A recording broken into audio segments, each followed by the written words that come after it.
আপা, মোদি ঠাকুর তো আবার পানি ছেড়েছে।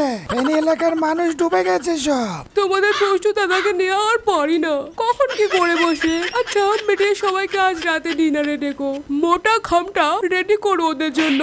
এই যে আপা, ইন্ডিয়া আবারও অবৈধভাবে পানি ছাড়াই বন্যা হয়েছে, এই বিষয়ে আপনি কি বলবেন? শোনেন, আপনারা শুধু পানিটাই দেখলেন, ইন্ডিয়া পানির সাথে যে ভালোবাসাটা পাঠিয়েছে সেটা দেখলেন না। আমি বিশ্বাস করি না। অনেকের বাড়িঘর ভেসে গেছে, অনেকের স্বজন মারা গেছে। স্বজন হারানোর বেদনা আমার থেকে ভালো কে বোঝে। আমি যাব তাদের দেখতে। এত পানির মাঝে কিভাবে দেখতে যাবেন? ডুবে যাবেন না? কেন, আমি হেলিকপ্টারে করে যাব, গিয়ে আকাশ থেকে তাদের সমবেদনা জানিয়ে ফিরে আসব। সেটা টেলিভিশনে প্রচার করা হবে, এমন ভাবে প্রচার করা হবে যেন মনে হবে আমি পানিতেই ভেসে আছি। হুঁ, এইটাও সম্ভব? ও মা গো, আপার মাথায় টুরু বুদ্ধি।